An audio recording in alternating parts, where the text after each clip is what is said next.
যদি আমার কথা বলা হয়, আমিও 10 বছর ধরে সৎভাবে চেষ্টা করেছি আপনাদের পাশে থাকার জন্য, আপনাদের আপদে বিপদে পাশে থাকার জন্য, মানে পাশে থেকেছি।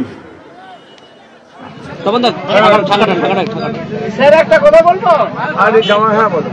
ভোটে যদি জিতে যাও আর দেখতে পাবো তো? ভোটে যদি জিতেন আর দেখতে পাবো তো? না সেই কোচে বসে গেলে আমরা আর ফাঁকে রয়ে যাবো। আমি একটা ব্যাপার বুঝতে পারি আপনাদের মনে। না আরে স্যারকে বলতে দাও, স্যার ছিল উনি ভোটে জিতার পর আর আসেনি। আপনাদের জানিয়ে একটা ভয় আছে, যেহেতু বর্তমান সাংসদ কখনো আপনাদের কাছে থাকেনি, কিন্তু আমি বিধায়ক জেতার পরের দিন থেকেই নয়, তার আগে থেকেই খড়গপুরে থাকি। আমি এখানে কেন জানবেন না? আমি বিধায়ক খড়গপুরে জানেন না? জানেন তো? জানেন না? রাজনীতির কথা বলবো নি এখন, আমার বাজার করতে। আমি সত্যি এবারে রাজনীতি ছেড়ে দেবো ভেবেছিলাম, হ্যাঁ এটা সত্যি।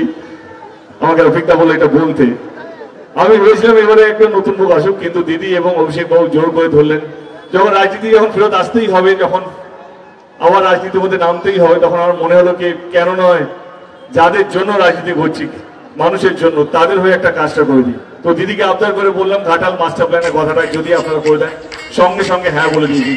ঘাটালের আমার মনে হয় কি কেশপুরেও অনেকটাই জায়গা মানে বন্যার জন্য প্রভাবিত থাকে। আমার মনে হয় ঘাটাল মাস্টার প্ল্যানটা দিদি যখন হ্যাঁ বলেছে তো নিশ্চয়ই হবে। যদি হয়ে যায় আমার মনে হয় কি আমি এটুকু নিজেকে বলতে পারবো, গত 15-10 বছর এবং যদি 5 বছর, আপনাদের আজকে জনস্রোত দেখে বোঝাই গেল যে 5 বছর আমি থাকছি। এই 15 বছর একটা ভালো কাজ করে যেতে পারবো।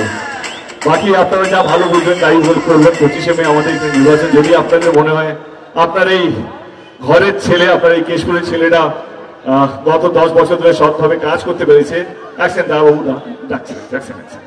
সৎ 10 বছর কাজ করতে পেরেছে, তো আপনারা জানেন 25শে মে কাকে ভোটটা দেবেন।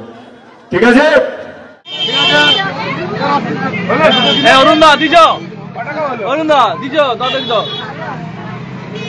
আর কি আছে দরকার?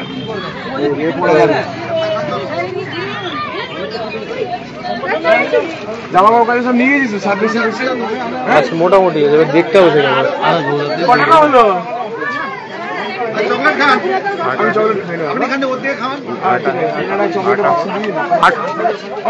দাদা আটা লাগবে, আটা আটা আছে, আটা ভালো চকলেট দাও, আটা আছে, আটা আটা যেন খেলে মনটা ফুল ফুল একদম হাওয়ায় উঠে। ফুল বাক্স দিয়ে দিই দাদা, আটা লাগবে, আটা আটা আশীর্বাদের প্যাকেট, আশীর্বাদের একটা আটার প্যাকেট দাও।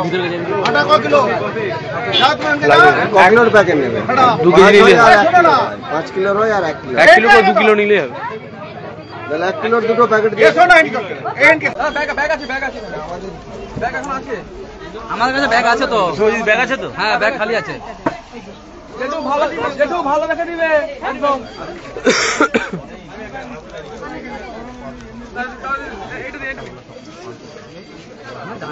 সকাল সকাল দাসপুরের নবীন মানুয়া বাজারে দেখা গেল আপনাকে ব্যাগ হাতে নিয়ে বাজার করতে, মূল্য বৃদ্ধি, সবজির এইসবের দাম নিয়ে কি বলবেন? দেখুন, এইসব নিয়ে আমি কোনো বক্তব্য রাখবো না। আমি কোনো রাজনীতি করতে আসিনি। সকালবেলা দাসপুরের বাড়িতে থাকি, এখানে আমার কোনো ফ্রিজ নেই। নতুন বাড়ি নিয়েছি তো এখানে, ফ্রিজ কিনতে গেলে তো পয়সা লাগবে দাদা।